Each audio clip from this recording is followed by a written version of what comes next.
ನಮಸ್ಕಾರ. ನಾನು ಮುರಳೀಧರ ಕೆಡಿ, ಅರ್ಥಶಾಸ್ತ್ರ ಸಹಾಯಕ ಪ್ರಾಧ್ಯಾಪಕ, ಮಹಿಳಾ ಸರ್ಕಾರಿ ಪ್ರಥಮ ದರ್ಜೆ ಕಾಲೇಜು ಹಾಸನ.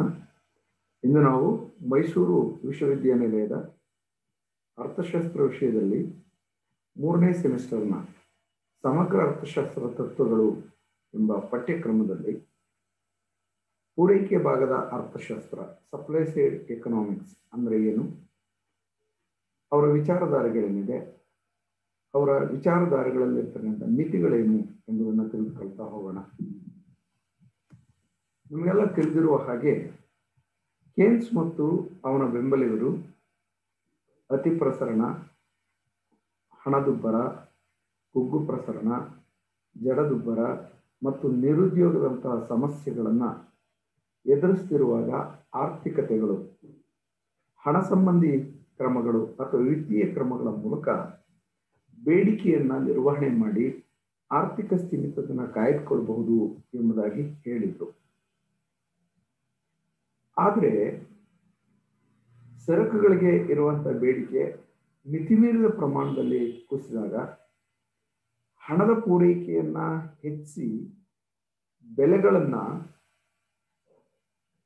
ಉತ್ತೇಜಿಸಿ ಸ್ಥಿಮಿತ ಸ್ಥಿತಿಗೆ ತಲುಪುವುದನ್ನ ಬೇಡಿಕೆ ನಿರ್ವಹಣೆಯಲ್ಲಿ ಚರ್ಚೆ ಮಾಡಲಾಯಿತು. ಅತಿ ಪ್ರಸರಣ ಸಮಸ್ಯೆಗಳನ್ನು ಎದುರಿಸದೇ ಇರುವಂತಹ ಸಂದರ್ಭದಲ್ಲಿ ಉತ್ಪಾದನೆ ಹೆಚ್ಚಿಸುವಂತಹ ನಿಟ್ಟಿನಲ್ಲಿ ಕ್ರಮಗಳನ್ನು ಕೈಗೊಂಡು ಪೂರೈಕೆಯನ್ನು ಕ್ರಮಬದ್ಧವಾಗಿ ನಿರ್ವಹಿಸುವುದರ ಮೂಲಕ ನಿರುದ್ಯೋಗ ಮತ್ತು ಹಣದುಬ್ಬರ ಸಮಸ್ಯೆಯನ್ನು ನಿವಾರಿಸಿ ಆರ್ಥಿಕ ಸ್ಥಿಮಿತತೆಯನ್ನು ಕಾಯ್ದುಕೊಳ್ಳಬಹುದು ಎಂಬುದು ಪೂರೈಕೆ ಭಾಗದ ಅರ್ಥಶಾಸ್ತ್ರಜ್ಞರ ವಾದ. ಅಂದ್ರೆ ಈ ರೀತಿಯ ಅತಿ ಪ್ರಸರಣ ಅಥವಾ ಹಣದುಬ್ಬರ, ಕುಗ್ಗು ಪ್ರಸರಣ, ಜಡದುಬ್ಬರ ಮತ್ತು ನಿರುದ್ಯೋಗದಂತಹ ಸಮಸ್ಯೆಗಳಿಗೆ ಬೇಡಿಕೆ ನಿರ್ವಹಣೆಯ ಮೂಲಕ ಆರ್ಥಿಕತೆಯಲ್ಲಿ ಹಣದ ಪೂರೈಕೆಯನ್ನ ಹೆಚ್ಚಿಸಿ ಸ್ಥಿಮಿತತೆಯನ್ನು ಕಾಯ್ದುಕೊಳ್ಳಬಹುದು ಎಂಬುದು ಕೇನ್ಸ್ ಮತ್ತು ಬೆಂಬಲಿಗರ ವಾದ. ಆದರೆ ಪೂರೈಕೆ ಭಾಗದ ಅರ್ಥಶಾಸ್ತ್ರಜ್ಞರು ಏನಪ್ಪ ಹೇಳಿದ್ರು ಅಂದ್ರೆ, ನಾವು ಉತ್ಪಾದನೆಯನ್ನು ಹೆಚ್ಚಿಸಿ ಪೂರೈಕೆಯನ್ನು ಹೆಚ್ಚಿಸಿ ಆ ಮೂಲಕ ಬೆಲೆಗಳನ್ನ ನಿಯಂತ್ರಿಸಬಹುದು, ಅಂದ್ರೆ ಹಣದುಬ್ಬರವನ್ನು ತಡೆಗಟ್ಟಬಹುದು, ನಿರುದ್ಯೋಗವನ್ನು ನಿವಾರಣೆ ಮಾಡಬಹುದು ಎಂಬುದಾಗಿ ವಾದಿಸ್ತಾ ಹೋದರು. ಅದರಲ್ಲಿ ಬಹಳ ಮುಖ್ಯವಾಗಿ ಗಮನಿಸಬೇಕಾದಂತಹ ವಿಷಯ ಏನಪ್ಪ ಅಂದ್ರೆ, ಬೇಡಿಕೆ ಭಾಗದ ಅರ್ಥಶಾಸ್ತ್ರಜ್ಞರು ಬೇಡಿಕೆ ನಿರ್ವಹಣೆಯ ಮೂಲಕ ಅತಿ ಪ್ರಸರಣ ಮತ್ತು ನಿರುದ್ಯೋಗವನ್ನ ನಿವಾರಿಸಿ ಆರ್ಥಿಕ ಸ್ಥಿಮಿತತೆ ಸಾಧಿಸುವ ಮೂಲಕ ಆರ್ಥಿಕ ಅಭಿವೃದ್ಧಿಯನ್ನ ಸಾಧಿಸಬಹುದು ಎಂಬುದನ್ನು ಚರ್ಚಿಸಿದ್ರಿಂದ ಇವರನ್ನ ಬೇಡಿಕೆ ಭಾಗದ ಅರ್ಥಶಾಸ್ತ್ರಜ್ಞರು, ಇವರು ಪ್ರತಿಪಾದಿಸಿದ ಅರ್ಥಶಾಸ್ತ್ರಕ್ಕೆ ಬೇಡಿಕೆ ಭಾಗದ ಅರ್ಥಶಾಸ್ತ್ರ ಎಂದು ಕರೆಯಲಾಯಿತು. ಅತಿ ಪ್ರಸರಣ ಮತ್ತು ನಿರುದ್ಯೋಗವನ್ನು ನಿವಾರಿಸಲು ಪೂರೈಕೆಯನ್ನು ಸಮರ್ಪಕವಾಗಿ ನಿರ್ವಹಣೆ ಮಾಡುವುದರ ಮೂಲಕ ಆರ್ಥಿಕ ಸ್ಥಿರತೆಯನ್ನ ಕಾಪಾಡಿಕೊಂಡು ಆರ್ಥಿಕ ಅಭಿವೃದ್ಧಿಯನ್ನು ಸಾಧಿಸಬಹುದು ಅಂತೇಳಿ ಪೂರೈಕೆ ಭಾಗದ ಅಂಶಗಳನ್ನು ಆಧಾರವಾಗಿ ಇಟ್ಕೊಂಡು ಪ್ರತಿಪಾದನೆ ಮಾಡಿದಂಥ ಅರ್ಥಶಾಸ್ತ್ರಜ್ಞರನ್ನ ಪೂರೈಕೆ ಭಾಗದ ಅರ್ಥಶಾಸ್ತ್ರಜ್ಞರು ಅಂತಲೂ, ಇವರು ಪ್ರತಿಪಾದಿಸಿದ ಅರ್ಥಶಾಸ್ತ್ರವನ್ನ ಪೂರೈಕೆ ಭಾಗದ ಅರ್ಥಶಾಸ್ತ್ರ ಅಂತೇಳಿ ಕರೆಯಲಾಯಿತು. 1930ರ ದಶಕದಲ್ಲಿ ಜಗತ್ತಿನಲ್ಲಿ ಕಂಡು ಬಂದಂತಹ ಆರ್ಥಿಕ ಮುಗ್ಗಟ್ಟು, ನಿರುದ್ಯೋಗ, ಜಡದುಬ್ಬರದ ಸಮಸ್ಯೆಗಳಿಗೆ ಬೇಡಿಕೆ ನಿರ್ವಹಣೆ ಮೂಲಕ ಪರಿಹಾರವನ್ನ ಕಂಡುಕೊಳ್ಳಬಹುದು ಎಂಬುದಾಗಿ ಕೇನ್ಸ್ ಮತ್ತು ಬೆಂಬಲಿಗರು ವಾದಿಸಿದರು.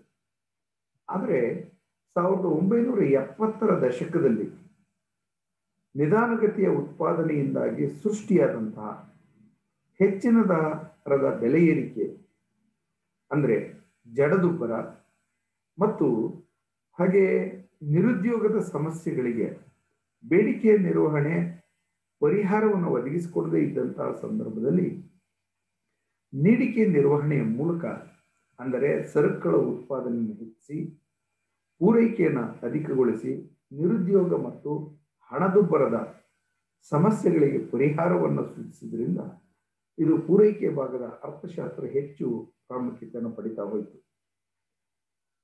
ಈ ಒಂದು ಪೂರೈಕೆ ಭಾಗದ ಅರ್ಥಶಾಸ್ತ್ರಜ್ಞರು ಪ್ರತಿಪಾದಿಸಿದಂತಹ ಪರಿಹಾರಗಳನ್ನ ಅಥವಾ ಚಿಂತನೆಗಳನ್ನ ಬಳಸ್ಕೊಂಡು 1980ರಲ್ಲಿ ಇಂಗ್ಲೆಂಡ್ನ ಮಾರ್ಗರೆಟ್ ಥ್ಯಾಚರ್ ರವರು, 1981ರಲ್ಲಿ ರೊನಾಲ್ಡ್ ರೇಗನ್ ರವರು ಈ ಒಂದು ಏನು ಜಡದುಬ್ಬರದ ಸಮಸ್ಯೆ ಇತ್ತು ಅಂದ್ರೆ ನಿರುದ್ಯೋಗ, ಉತ್ಪಾದನೆಯ ನಿಧಾನಗತಿಯ ಬೆಳವಣಿಗೆ ಜೊತೆಗೆ ಹಣದುಬ್ಬರದ ಸಮಸ್ಯೆಗಳಿಗೆ ಇದು ಪರಿಹಾರವನ್ನ ಒದಗಿಸಿಕೊಟ್ಟು ಯಶಸ್ಸನ್ನ ಸಾಧಿಸಿತು. ಈ ಒಂದು ಪೂರೈಕೆ ಭಾಗದ ಅರ್ಥಶಾಸ್ತ್ರದ ಒಂದು ಚಿಂತನೆಯಲ್ಲಿ ಪ್ರಧಾನವಾಗಿ ಕಾಣಿಕೆ ನೀಡಿದಂತಹ ಅರ್ಥಶಾಸ್ತ್ರಜ್ಞರು ಅಂದ್ರೆ Arthur B Laffer, Paul Craig Robert ಮತ್ತು ನಾರ್ಮನ್ ಟ್ಯೂರ್. ಈ 3 ಜನ ಪ್ರಮುಖ ಅರ್ಥಶಾಸ್ತ್ರಜ್ಞರು. Arthur B Laffer, Paul Craig Robert ಮತ್ತು ನಾರ್ಮನ್ ಟ್ಯೂರ್ ಅವರು ಈ ಪೂರೈಕೆ ಭಾಗದ ಅರ್ಥಶಾಸ್ತ್ರಜ್ಞರಾಗಿದ್ದು ಪೂರೈಕೆ ಭಾಗದ ಅಂಶಗಳನ್ನು ಆಧಾರವಾಗಿ ಇಟ್ಕೊಂಡು ಪೂರೈಕೆಯ ನಿರ್ವಹಣೆ ಮೂಲಕ ಹೇಗೆ ನಿರುದ್ಯೋಗ, ಉತ್ಪಾದನೆಯ ನಿಧಾನಗತಿಯ ಬೆಳವಣಿಗೆ ಮತ್ತು ಬಹಳ ಮುಖ್ಯವಾಗಿ ಹಣದುಬ್ಬರವನ್ನು ನಿಯಂತ್ರಿಸುವುದಕ್ಕೆ ಸಾಧ್ಯ ಇದೆ ಎಂಬುದನ್ನು ಪ್ರತಿಪಾದಿಸ್ತಾ ಹೋದ್ರು. ಈ ರೀತಿ ಪ್ರತಿಪಾದನೆ ಮಾಡಿಸುವಂತಹ ಸಂದರ್ಭದಲ್ಲಿ ಸರಕುಗಳ ಉತ್ಪಾದನೆಯನ್ನು ಹೆಚ್ಚಿಸುವ ಮೂಲಕ ಉತ್ಪಾದಿಸಿದ ಸರಕುಗಳನ್ನ ಸಮರ್ಪಕವಾಗಿ ವಿತರಿಸುವ ಮೂಲಕ ಹಣದುಬ್ಬರ ಮತ್ತು ನಿರುದ್ಯೋಗವನ್ನು ನಿವಾರಿಸಿ ಆರ್ಥಿಕ ಸ್ಥಿರತೆ ಕಾಯ್ದುಕೊಳ್ಳಬಹುದು ಎಂಬುದು ಅವರ ವಾದವಾಗಿತ್ತು. ಉತ್ಪಾದನೆ ಮತ್ತು ಪೂರೈಕೆ ಹೆಚ್ಚಳಕ್ಕೆ ಪೂರಕವಾಗುವಂತಹ ಅನೇಕ ಕ್ರಮಗಳನ್ನ ಈ ಪೂರೈಕೆ ಭಾಗದ ಅರ್ಥಶಾಸ್ತ್ರಜ್ಞರು ಪ್ರತಿಪಾದಿಸ್ತಾ ಹೋಗಿದ್ದಾರೆ. ಈ ರೀತಿ ಪ್ರತಿಪಾದಿಸಿದಂತಹ ಪ್ರಮುಖ ಅಂಶಗಳು 6. ಅವುಗಳನ್ನು ನಾವು ಮುಂದಿನಂತೆ ವಿವರಿಸ್ತಾ ಹೋಗ್ಬೋದು. ಮೊದಲನೇದು ಉತ್ಪಾದನಾಂಗಗಳ ಪೂರೈಕೆ ಮತ್ತು ಉತ್ಪನ್ನದ ಬೆಳವಣಿಗೆ. 2ನೇದು ತೆರಿಗೆ ಮತ್ತು ಶ್ರಮದ ಪೂರೈಕೆ.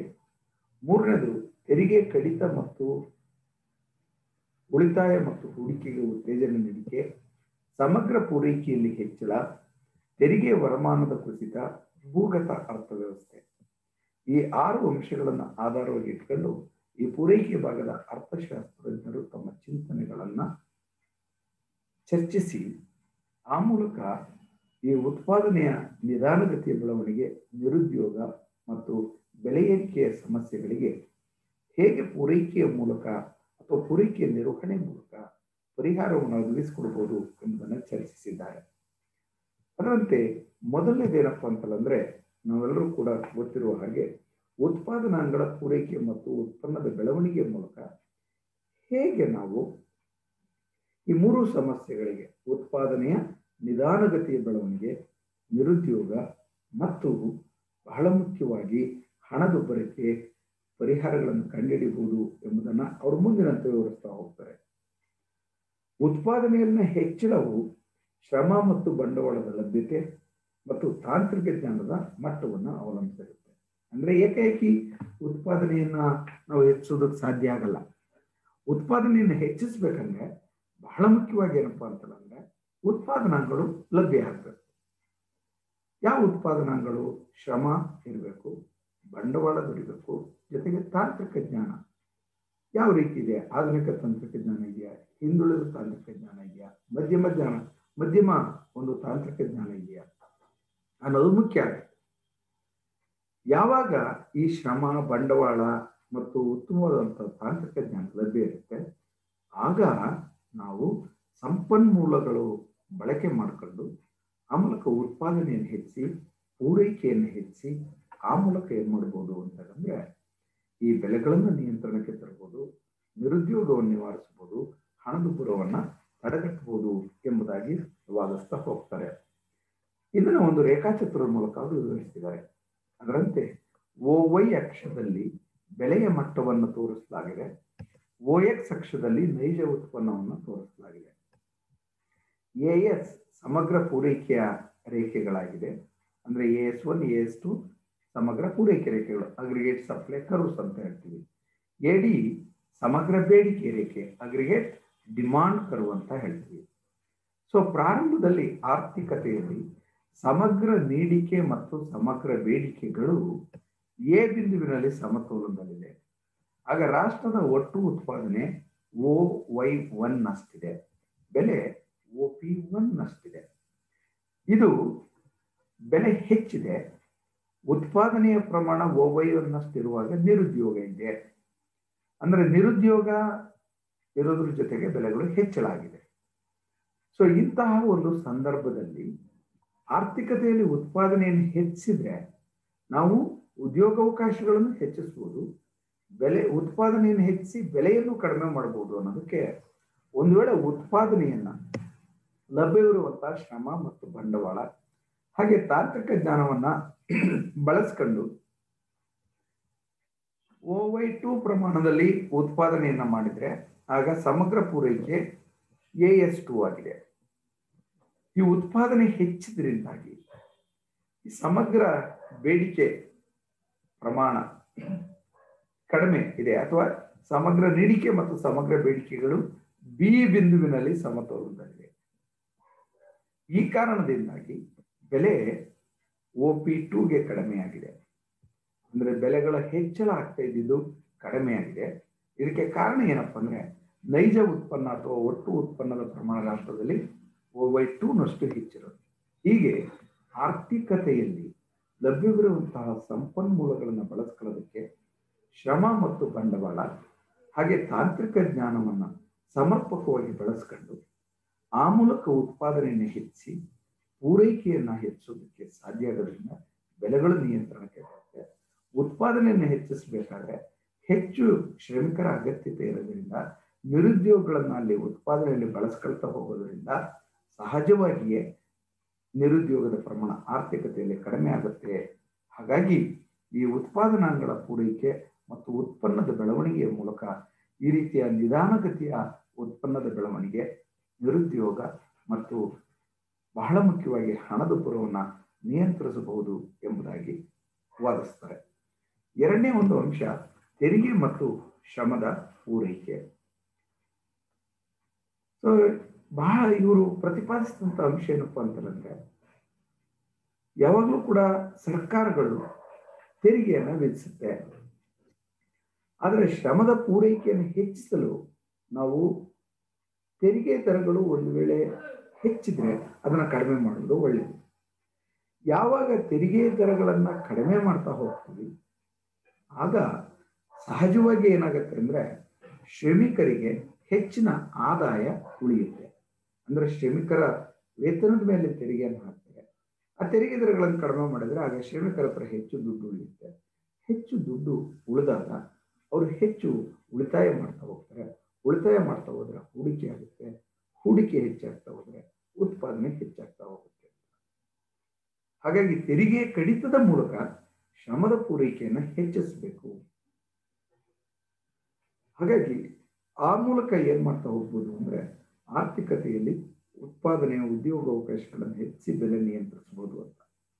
ಇವರು ಶ್ರಮಿಕರ ವೇತನದ ಮೇಲೆ ಮಾತ್ರ ತೆರಿಗೆ ದರಗಳನ್ನು ಕಡಿಮೆ ಮಾಡಬಾರದು, ಉದ್ಯಮಿಗಳ ಆದಾಯದ ಮೇಲೆ ವಿಧಿಸುವಂತಹ ತೆರಿಗೆಯನ್ನು ಕೂಡ ಕಡಿಮೆ ಮಾಡಬೇಕು. ಆಗ ಒಂದು ಕಡೆ ಶ್ರಮಿಕರ ಉಳಿತಾಯ, ಇನ್ನೊಂದು ಕಡೆ ಉದ್ಯಮಿಗಳ ಉಳಿತಾಯ ಹೆಚ್ಚುತ್ತೆ. ಆ ಉಳಿತಾಯವನ್ನ ಹೆಚ್ಚು ಹೂಡಿಕೆ ಮಾಡೋದ್ರಿಂದ ಆರ್ಥಿಕತೆಯಲ್ಲಿ ಉತ್ಪಾದನೆ ಹೆಚ್ಚಿ ಪೂರೈಕೆ ಹೆಚ್ಚಾಗ್ತಾ ಹೋಗುತ್ತೆ. ಒಂದು ಕಡೆ ಉತ್ಪಾದನೆ ಹೆಚ್ಚೋದ್ರಿಂದ ಉದ್ಯೋಗಾವಕಾಶಗಳು ಕೂಡ ಹೆಚ್ಚಿರುತ್ತೆ. ಸೊ ಈ ಕಾರಣದಿಂದಾಗಿ ನಾವು ಉತ್ಪಾದನೆಯನ್ನ ವೇಗವಾಗಿ ಹೆಚ್ಚಿಸಲು ಸಾಧ್ಯ ಆಗುತ್ತೆ.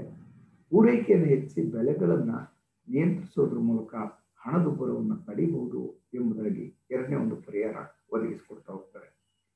ಮೂರನೇದಾಗಿ ತೆರಿಗೆ ಕಡಿತ ಉಳಿತಾಯ ಮತ್ತು ಹೂಡಿಕೆಗೆ ಉತ್ತೇಜನ ನೀಡಿಕೆ ಅಂತ.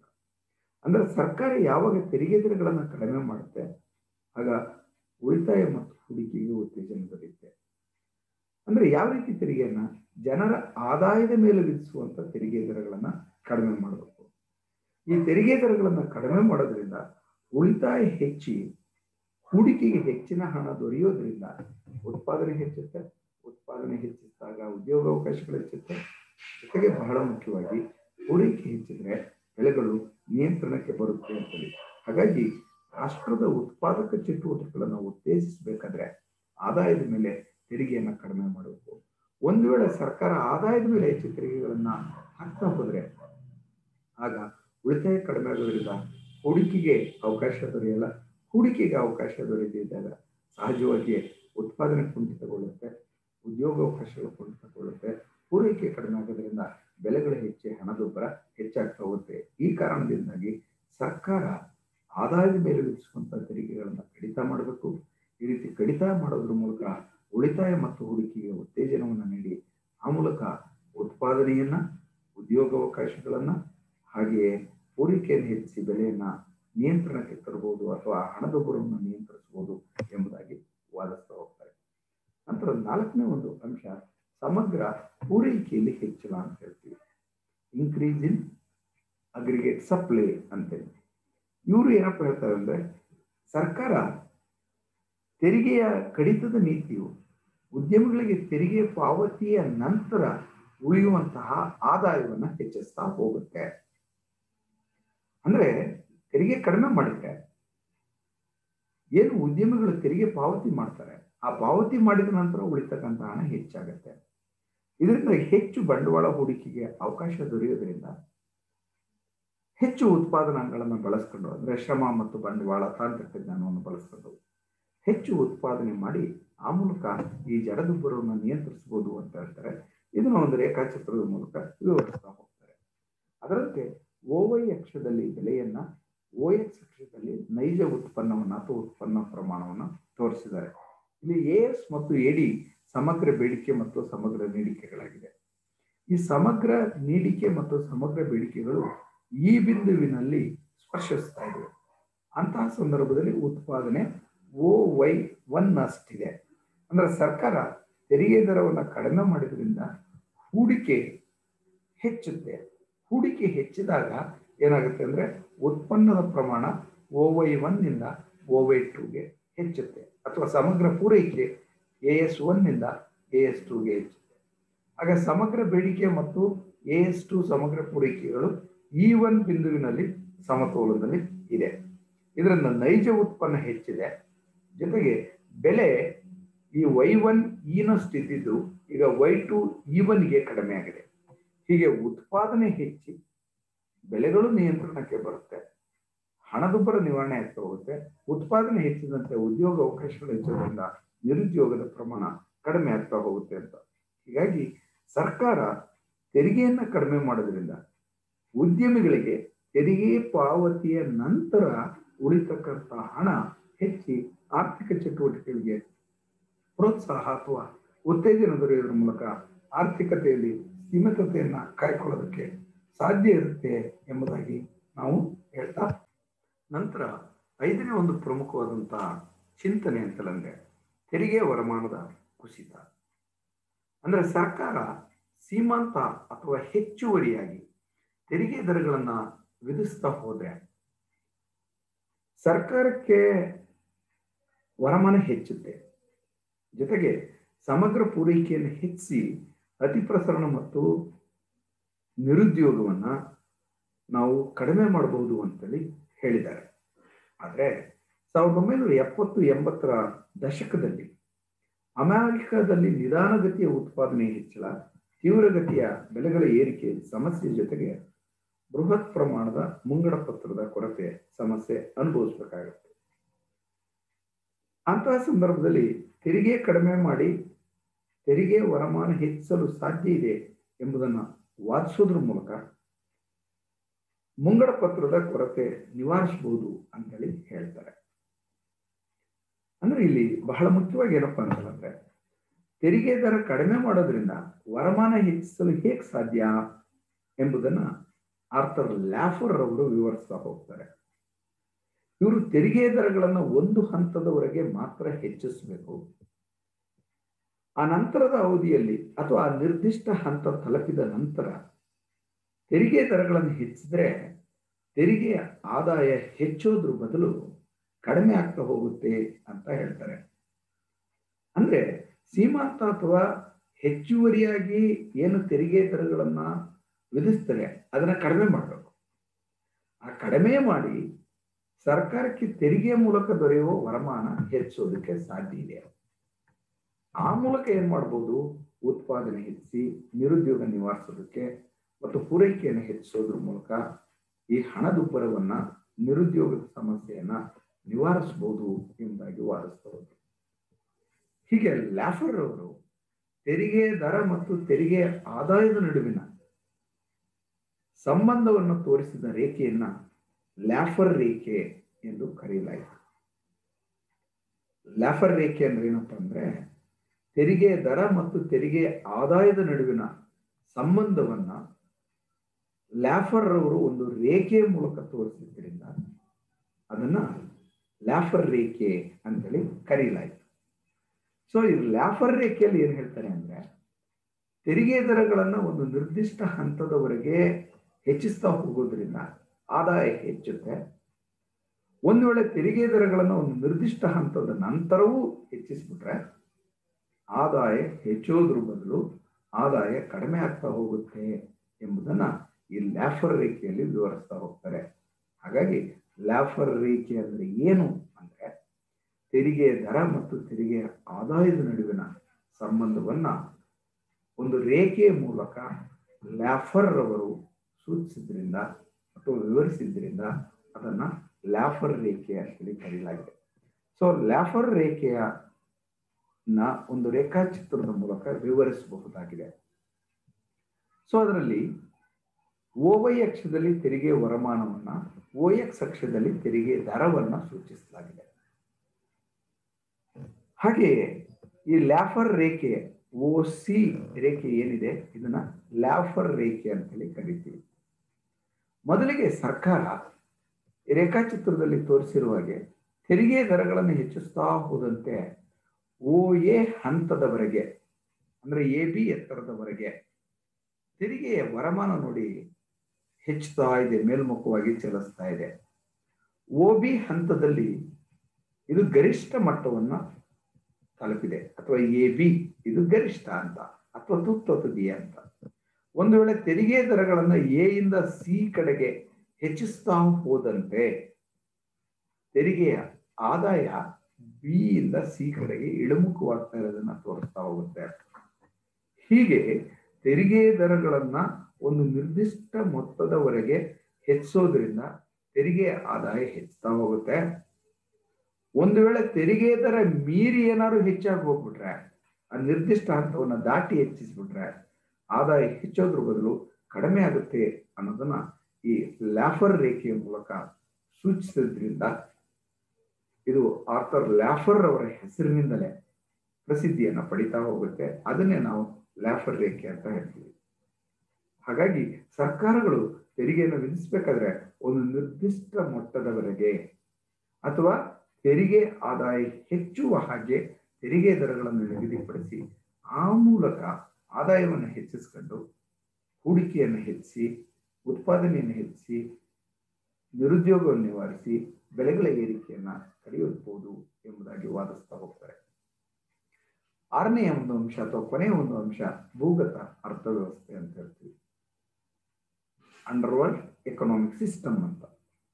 ಸೊ ಭೂಗತ ಅರ್ಥವ್ಯವಸ್ಥೆಯಲ್ಲಿ ಏನು ಹೇಳ್ತಾರೆ, ಸರ್ಕಾರ ಸೀಮಂತ ಬೆಲೆಗಳನ್ನ ಹೆಚ್ಚಿಸಿದಾಗ ಜನರು ಕಾನೂನುಬದ್ಧವಾಗಿ ಗಳಿಸಿ ಜೀವನ ಸಾಗಿಸೋದ್ರ ಬದಲಾಗಿ ಭೂಗತ ಆರ್ಥಿಕ ಚಟುವಟಿಕೆಗಳಲ್ಲಿ ತೊಡಗಿ ತಮ್ಮ ಆದಾಯವನ್ನ ಹೆಚ್ಚಿಸಿಕೊಳ್ಳೋದಕ್ಕೆ ಉತ್ತೇಜಿತರಾಗ್ತಾರೆ. ಭೂಗತ ಆರ್ಥಿಕ ಚಟುವಟಿಕೆಗಳಲ್ಲಿ ನಿರತರಾಗಿರೋರು ಎಲ್ಲಾ ರೀತಿಯ ತೆರಿಗೆಗಳನ್ನ ವಂಚಿಸೋದ್ರ ಜೊತೆಗೆ ಅಕ್ರಮವಾಗಿ ಆದಾಯವನ್ನ ಹೆಚ್ಚಿಸ್ಕೊಳ್ಳೋದಕ್ಕೆ ಪ್ರಯತ್ನಿಸ್ತಾರೆ.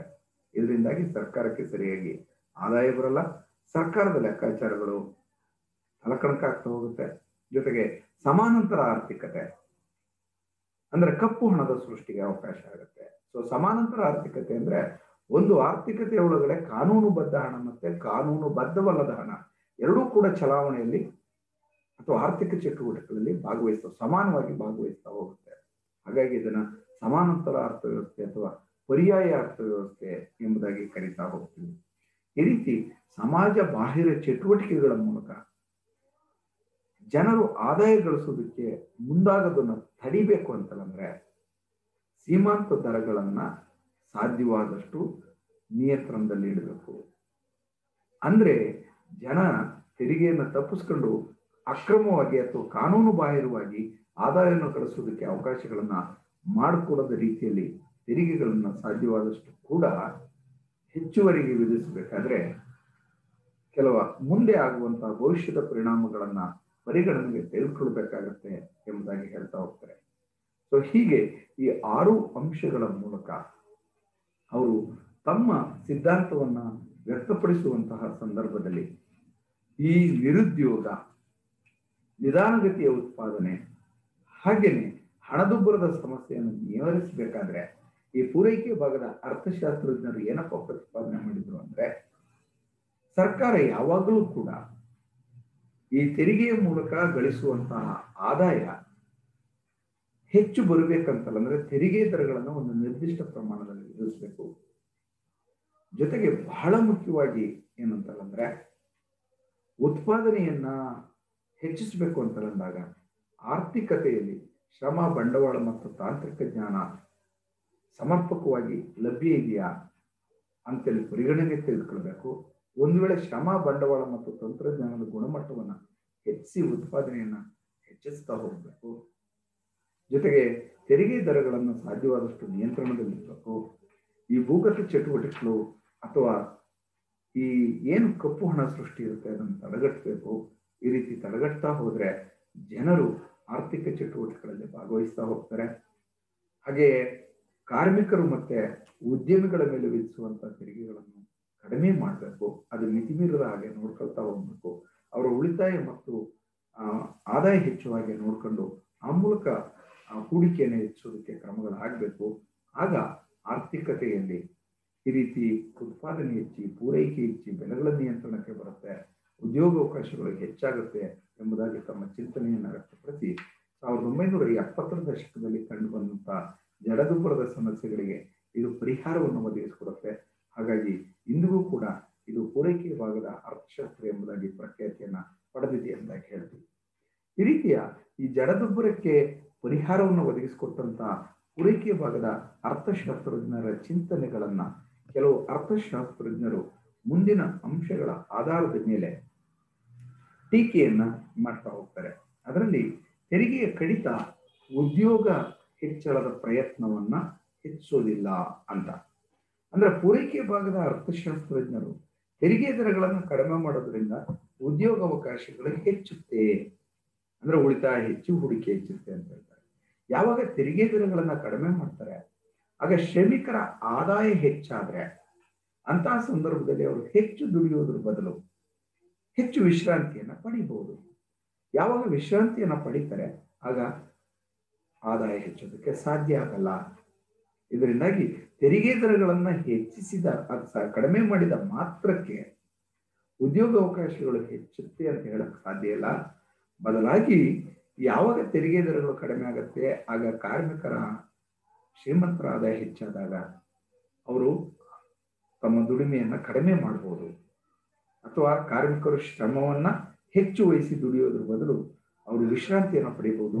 ಆಗ ಉಳಿತಾಯ ಹೆಚ್ಚು, ಹೂಡಿಕೆ ಹೆಚ್ಚುತ್ತೆ ಅಂತ ಹೇಳೋದಕ್ಕೆ ಸಾಧ್ಯ ಆಗಲ್ಲ ಅನ್ನೋದು ಮೊದಲನೇ ಟೀಕೆ. ಎರಡನೇದು, ಮುಂಗಡ ಪತ್ರದ ಕೊರತೆ ಹೆಚ್ಚಳ.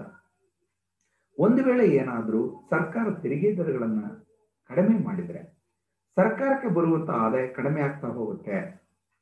ಸರ್ಕಾರಕ್ಕೆ ಬರುವಂತಹ ಆದಾಯ ಕಡಿಮೆ ಆಗ್ತಾ ಹೋದ್ರೆ ಸರ್ಕಾರ ವೆಚ್ಚಗಳನ್ನು ನಿರಂತರವಾಗಿ ಮಾಡ್ತಾನೆ ಹೋಗುತ್ತೆ. ಅಭಿವೃದ್ಧಿ ವೆಚ್ಚಗಳನ್ನ ಮಾಡ್ತಾ ಹೋಗ್ಬೇಕಾಗತ್ತೆ, ಕಲ್ಯಾಣದ ವೆಚ್ಚಗಳನ್ನ ಮಾಡ್ತಾ ಹೋಗ್ಬೇಕಾಗತ್ತೆ. ಆಗ ತೆರಿಗೆ ಆದಾಯ ಕಡಿಮೆ ಆದ್ರೆ ಸರ್ಕಾರದ ವೆಚ್ಚ ನಿರಂತರವಾಗಿ ಹೆಚ್ಚುತ್ತಾ ಹೋಗ್ಬಿಟ್ರೆ ಈ ಕೊರತೆ ಹೆಚ್ಚುತ್ತೆ. ಹಾಗಾಗಿ ಈ ತೆರಿಗೆಯ ಕಡಿತ ಮುಂಗಡ ಪತ್ರದ ಕೊರತೆಯನ್ನು ಹೆಚ್ಚೋದಕ್ಕೆ ಸಾಧ್ಯ ಇರುತ್ತೆ. ಹಾಗಾಗಿ ಅವ್ರೇನು ತೆರಿಗೆಯನ್ನು ಕಡಿಮೆ ಮಾಡಿ ಅಂತ ಹೇಳಿದರೆ ಅದು ಸರಿಯಾದಂತ ನಿರ್ಧಾರ ಅಲ್ಲ. ಅದು ಸರ್ಕಾರದ ಚಟುವಟಿಕೆ ಮೇಲೆ ದುಷ್ಪರಿಣಾಮವನ್ನು ಬೀರುತ್ತೆ, ಆರ್ಥಿಕ ಅಭಿವೃದ್ಧಿಯ ಮೇಲೆ ದುಷ್ಪರಿಣಾಮವನ್ನು ಬೀರ್ತಾ ಹೋಗುತ್ತೆ ಎಂಬುದಾಗಿ ಟೀಕೆ ಮಾಡ್ತಾ ಹೋಗ್ತಾರೆ. ಮೂರನೇದಾಗಿ, ತೆರಿಗೆ ಕಡಿತ ಉಳಿತಾಯ ಮತ್ತು ಹೂಡಿಕೆಯನ್ನು ಹೆಚ್ಚಿಸುವುದಿಲ್ಲ ಅಂತೇಳಿ ಟೀಕೆ ಮಾಡ್ತಾ ಹೋಗ್ತಾರೆ. ಒಂದು ವೇಳೆ ತೆರಿಗೆಯನ್ನ ಕಡಿತ ಮಾಡ್ತಾ ಹೋದಂತೆ ಕೆಲವರು ಹೆಚ್ಚು ಉಳಿತಾಯ ಮತ್ತು ಹೂಡಿಕೆಗೆ ಉತ್ತೇಜಿತರಾಗಬಹುದು. ಆದ್ರೆ ಕೆಲವರು ತೆರಿಗೆ ಕಡಿತದಿಂದ ಉಳಿತಾಯ ಮಾಡುವ ಹಣದಿಂದ ಸಂತೃಪ್ತರಾಗಿ ಅವರು ಹೆಚ್ಚಿನ ಉಳಿತಾಯ ಮಾಡಲು ಆಸಕ್ತರಾಗದೇ ಇರುವಂತ ಸನ್ನಿವೇಶ ಕಾಣಬಹುದು. ಅಂದ್ರೆ ತೆರಿಗೆ ದರ ಕಡಿಮೆ ಮಾಡುವಿಕೆ ಉಳಿತಾಯ ಮತ್ತು ಹೂಡಿಕೆ ಮೇಲೆ ಅನುಕೂಲಕರ ಪರಿಣಾಮವನ್ನು ಬೀರೋದಿಲ್ಲ ಅಂತದೆ. ಇದಕ್ಕೆ 1981-83 ಅವಧಿಯಲ್ಲಿ ಅಮೆರಿಕ ತೆರಿಗೆ ದರಗಳನ್ನು ಕಡಿಮೆ ಮಾಡಿತು. ಅಂತಹ ಸಂದರ್ಭದಲ್ಲಿ ಆರ್ಥಿಕತೆಯಲ್ಲಿ ಉಳಿತಾಯ ಮತ್ತು ಹೂಡಿಕೆಗಳು ಹೆಚ್ಚಲಿಲ್ಲ. ಸೊ ಹಾಗಾಗಿ ಕೆಲವರು ತೆರಿಗೆ ದರಗಳನ್ನು ಕಡಿಮೆ ಮಾಡಿದಂತಹ ಸಂದರ್ಭದಲ್ಲಿ ಅವರು ಉಳಿತಾಯ ಹಣದಿಂದ ಸಂತೃಪ್ತವಾಗಿರುವಂಥ ಜೀವನವನ್ನು ಹೆಚ್ಚು ಹೆಚ್ಚು ವೆಚ್ಚ ಮಾಡೋದಕ್ಕೆ ಹೋಗ್ಬಿಟ್ರೆ ಆಗ ಉಳಿತಾಯ ಹೆಚ್ಚೋದ್ರ ಬದಲು ಕಡಿಮೆ ಆಗ್ತಾ ಹೋಗುತ್ತೆ, ಆಗ ಹೂಡಿಕೆ ಹೆಚ್ಚಲ್ಲ ಎಂಬುದಾಗಿ ಟೀಕೆ ಮಾಡ್ತಾ ಹೋಗ್ತಾರೆ. 4ನೇದು ಅಸಮಾನತೆಗಳ ಹೆಚ್ಚಳಕ್ಕೆ ಅವಕಾಶ ಮಾಡುತ್ತೆ ಅಂತ. ತೆರಿಗೆ ದರಗಳನ್ನು ಕಡಿಮೆ ಮಾಡೋದ್ರಿಂದ ಶ್ರೀಮಂತ ಮತ್ತು ಬಡವರ ನಡುವಿನ ಅಂತರ ಹೆಚ್ಚಾಗ್ತಾ ಹೋಗುತ್ತೆ ಅಂತ ಹೇಳ್ತಾರೆ. ತೆರಿಗೆ ದರಗಳು ಕಡಿಮೆ ಮಾಡಿದಾಗ ಬಂಡವಾಳಶಾಹಿಗಳು ಶ್ರೀಮಂತರು ಹೆಚ್ಚು ಆದಾಯ ಗಳಿಸ್ತಾ ಹೋಗ್ತಾರೆ, ಅವರ ಉಳಿತಾಯ ಹೆಚ್ಚಾಗ್ತಾ ಹೋಗುತ್ತೆ, ಅವರು ಇನ್ನೂ ಶ್ರೀಮಂತರಾಗ್ತಾ ಹೋಗ್ತಾರೆ, ಬಡವರು ಇನ್ನೂ ಕೂಡ ಬಡವರಾಗ್ತಾ ಹೋಗ್ತಾರೆ ಅಂತ ಹೇಳ್ತಾರೆ. ಯಾವಾಗ ತೆರಿಗೆ ದರಗಳನ್ನು ಕಡಿಮೆ ಮಾಡೋದ್ರಿಂದ ಸರ್ಕಾರಕ್ಕೆ ಬರುವಂತ ಆದಾಯ ಕಡಿಮೆ ಆಗುತ್ತೆ. ಒಂದು ವೇಳೆ ತೆರಿಗೆ ದರಗಳನ್ನು ಹೆಚ್ಚಿದ್ರೆ ಶ್ರೀಮಂತರಿಂದ ಹೆಚ್ಚಿನ ತೆರಿಗೆ ಆದಾಯ ಬರ್ತಾ ಇತ್ತು. ಆ ತೆರಿಗೆ ಆದಾಯವನ್ನ ಬಡವರ ಕಲ್ಯಾಣಕ್ಕಾಗಿ ಬಳಸ್ಕೊಂಡು ಅವರ ಜೀವನ ಮಟ್ಟವನ್ನು ಉತ್ತಮಪಡಿಸಿ ಬಡತನದ ಒಂದು ಅಂತರವನ್ನು ಕಡಿಮೆ ಮಾಡ್ಬೋದು. ಆದರೆ ತೆರಿಗೆ ದರಗಳನ್ನು ಕಡಿಮೆ ಮಾಡಿದ್ರೆ ಶ್ರೀಮಂತರ ಆದಾಯ ಹೆಚ್ಚುತ್ತಾ ಹೋಗಿ ಇನ್ನೂ ಶ್ರೀಮಂತರಾಗ್ತಾ ಹೋಗ್ತಾರೆ. ಈ ಶ್ರೀಮಂತರ ತೆರಿಗೆ ಹಣದಿಂದ ಬಂದಂತ ಆದಾಯವನ್ನ ಏನು ಬಡವರ ಯೋಗಕ್ಷೇಮಕ್ಕಾಗಿ ಬಳಸ್ಕೊಂಡು ಅವರ ಜೀವನ ಮಟ್ಟವನ್ನು ಉತ್ತಮಪಡಿಸಬಹುದಿತ್ತು, ಅದು ಸಾಧ್ಯವಾಗದೇ ಇರೋದ್ರಿಂದ ಅಸಮಾನತೆ ಹೆಚ್ಚಳಕ್ಕೆ ಕಾರಣ ಆಗುತ್ತೆ. ಹಾಗಾಗಿ ತೆರಿಗೆ ದರಗಳ ಕಡಿತ ಸೂಕ್ತವಾದ್ದಲ್ಲ ಎಂಬುದಾಗಿ ಟೀಕೆ ಮಾಡ್ತಾ ಹೋಗ್ತಾರೆ. 5ನೇ ಒಂದು ಟೀಕೆ ಅವಾಸ್ತವಿಕ ಕಲ್ಪನೆಗಳು. ಅಂದ್ರೆ ತೆರಿಗೆ ದರಗಳ ಹೆಚ್ಚಳವು ಭೂಗತ ಚಟುವಟಿಕೆಗಳು ಹೆಚ್ಚೋದಕ್ಕೆ ಅವಕಾಶ ಮಾಡಿಕೊಡುತ್ತೆ ಅಂತೇಳಿ ಹೇಳ್ತಾರೆ. ಇದು ತಪ್ಪು ಅಂತ ಹೇಳ್ತಾರೆ. ಅಂದ್ರೆ ತೆರಿಗೆ ದರಗಳ ಹೆಚ್ಚಳ ಆದಾಯ ಕುಸಿತಕ್ಕೆ ಕಾರಣವಾಗುತ್ತೆ ಅಂತಲೇ ಭಾವಿಸಿರೋದು ಕೂಡ ಸರಿಯಲ್ಲ. ಯಾಕಂದ್ರೆ ಅತಿಯಾದ ಲಾಭದ ದುರಾಸೆ ಹೊಂದಿರೋರು ತೆರಿಗೆ ದರಗಳನ್ನ ಕಡಿಮೆ ಮಾಡಿದಾಗಲೂ ಕೂಡ ಅವ್ರು ಏನ್ ಮಾಡ್ಬೋದು, ತೆರಿಗೆಗಳನ್ನು ತಪ್ಪಿಸ್ಕೊಳ್ತಾ ಹೋಗ್ಬೋದು, ಅಥವಾ ವಾಮಮಾರ್ಗಗಳ ಮೂಲಕ ತಮ್ಮ ಆದಾಯವನ್ನು ಇನ್ನೂ ಹೆಚ್ಚಿಸ್ಕೊಳ್ತಾ ಹೋಗ್ಬೋದು. ಹಾಗಾಗಿ ತೆರಿಗೆ ದರಗಳನ್ನ ಹೆಚ್ಚಿಸಿದ ಮಾತ್ರಕ್ಕೆ ತೆರಿಗೆಯನ್ನು ತಪ್ಪಿಸ್ಕೊಳ್ತಾರೆ ಅನ್ನೋ ತಪ್ಪು. ತೆರಿಗೆ ದರಗಳನ್ನು ಕಡಿಮೆ ಮಾಡಿದಾಗಲೂ ಕೂಡ ತೆರಿಗೆಯ ವಂಚನೆಯನ್ನ ಮಾಡೋದ್ರ ಮೂಲಕ ಅವರು ಸರ್ಕಾರಕ್ಕೆ ಬರುವಂತ ಆದಾಯವನ್ನು ತಪ್ಪಿಸಿ ಭೂಗತ ಚಟುವಟಿಕೆಗಳಲ್ಲಿ ತೊಡಗಬಹುದು. ಇದಕ್ಕೆ ಕಾರಣ ಏನಪ್ಪಾ ಅಂದ್ರೆ ಅತಿ ಹೆಚ್ಚಿನ ಆದಾಯವನ್ನು ಗಳಿಸಬೇಕು ಅನ್ನೋ ದುರಾಸೆಯಿಂದಾಗಿ, ಅತಿ ಹೆಚ್ಚು ಶ್ರೀಮಂತರಾಗಬೇಕು ಅನ್ನೋ ದುರಾಸೆಯಿಂದಾಗಿ, ಹೆಚ್ಚು ಆರ್ಥಿಕ ಚಟುವಟಿಕೆಗಳ ಮೇಲೆ ನಿಯಂತ್ರಣ ಹೊಂದಬೇಕು ಅನ್ನೋ ಆಸೆಯಿಂದಾಗಿ ಕೂಡ ತೆರಿಗೆ ದರಗಳನ್ನ ಕಡಿಮೆ ಮಾಡಿದಾಗಲೂ ಕೂಡ ಇವರು ಭೂಗತ ಆರ್ಥಿಕ ಚಟುವಟಿಕೆಗಳು ತೊಡೋದಕ್ಕೆ ಸಾಧ್ಯ ಇರುತ್ತೆ ಎಂಬುದಾಗಿ ವಾದವನ್ನ ಮಾಡಲಾಗಿದೆ. ಹೀಗೆ ಈ 5 ಟೀಕೆಗಳನ್ನ, ಅಂದ್ರೆ ತೆರಿಗೆ ಕಡಿತ ಮಾಡಿದ ತಕ್ಷಣ ಉದ್ಯೋಗಾವಕಾಶ ಹೆಚ್ಚಲ್ಲ, ತೆರಿಗೆ ಕಡಿತ ಮಾಡೋದ್ರಿಂದ ಮುಂಗಡ ಪತ್ರದ ಕೊರತೆ ಹೆಚ್ಚಾಗ್ತಾ ಹೋಗುತ್ತೆ, ತೆರಿಗೆ ಕಡಿತ ಮಾಡಿದ ತಕ್ಷಣ ಉಳಿತಾಯ ಮತ್ತು ಹೂಡಿಕೆ ಹೆಚ್ಚಲ್ಲ, ಜನ ತೆರಿಗೆ ಕಡಿತದಿಂದ ಬರುವಂತಹ ಹಣವನ್ನ ತಮ್ಮ ಸಂತೃಪ್ತ ಅಥವಾ ವಿಲಾಸಿ ಜೀವನ ಅಥವಾ ಸುಖ ಜೀವನಕ್ಕಾಗಿ ಬಳಸ್ಕೊಂಡ್ರೆ ಆ ಸಂದರ್ಭದಲ್ಲಿ ಯಶಸ್ವಿ ಆಗಲ್ಲ. ಒಂದು ವೇಳೆ ತೆರಿಗೆ ದರಗಳನ್ನ ಕಡಿಮೆ ಮಾಡಿದ್ರೆ ಶ್ರೀಮಂತ ಮತ್ತು ಬಡವರ ನಡುವಿನ ಅಂತರ ಹೆಚ್ಚಾಗುತ್ತೆ. ಯಾಕೆಂದ್ರೆ ಶ್ರೀಮಂತರಿಂದ ಪಡೆದಂತ ಆದಾಯವನ್ನ, ತೆರಿಗೆ ಆದಾಯವನ್ನ ಬಡವರ ಕಲ್ಯಾಣಕ್ಕಾಗಿ ಬಳಸ್ಕೊಳ್ಬಹುದಾಗುತ್ತೆ, ಸಾಧ್ಯ ಆಗಲ್ಲ. ಜೊತೆಗೆ ತೆರಿಗೆ ದರಗಳನ್ನ ಕಡಿಮೆ ಮಾಡಿದ ತಕ್ಷಣನೇ ಭೂಗತ ಚಟುವಟಿಕೆಗಳು ನಿಲ್ಲುತ್ತೆ ಅನ್ನೋ ತಪ್ಪು ಬದಲಾಗಿ ಇನ್ನೂ ಹೆಚ್ಚು ಶ್ರೀಮಂತರಾಗಬೇಕು ಅನ್ನೋ ಆಸೆಯನ್ನು ಹೊಂದಿದ್ರೆ ಇದು ಸಾಧ್ಯ ಆಗಲ್ಲ ಎಂಬುದಾಗಿ ಟೀಕೆಯನ್ನ ಮಾಡಲಾಗಿದೆ. ಸೊ ಹೀಗೆ ಪೂರೈಕೆ ಭಾಗದ ಅರ್ಥಶಾಸ್ತ್ರಜ್ಞರು ಒಟ್ಟಿನಲ್ಲಿ ಆರ್ಥಿಕತೆಯಲ್ಲಿ ಹೇಗೆ ಜಡದುಬ್ಬರವನ್ನು ನಿವಾರಿಸಬಹುದು ಎಂಬುದಕ್ಕೆ ಮಾರ್ಗದರ್ಶನವನ್ನು ಕೊಡೋದ್ರ ಮೂಲಕ ಯಶಸ್ವಿಯಾದರು. ಈ ಟೀಕೆಗಳಲ್ಲಿ ಏನು ಪ್ರಸ್ತಾಪಿಸಿರುವಂತಹ ಅಂಶಗಳಿದೆ, ಇವುಗಳಲ್ಲಿ ಸುಧಾರಣೆಗಳನ್ನ ಮಾಡಿಕೊಂಡು ಪ್ರಯತ್ನಗಳನ್ನ ಮಾಡ್ತಾ ಹೋದ್ರೆ ಈ ಪೂರೈಕೆ ಹೆಚ್ಚಳದ ಮೂಲಕ ಕೂಡ ಜಡದುಬ್ಬರದ ಸಮಸ್ಯೆಗಳಿಗೆ ಪರಿಹಾರವನ್ನು ಕಂಡುಕೊಳ್ಳಬಹುದು ಎಂಬುದನ್ನು ಪ್ರತಿಪಾದಿಸಿದ್ದು ಮಾತ್ರ ಅತ್ಯಂತ ಮಹತ್ವದ ಅಂಶ ಎಂಬುದಾಗಿ ಹೇಳಬಹುದಾಗಿದೆ. ಎಲ್ರಿಗೂ ಕೂಡ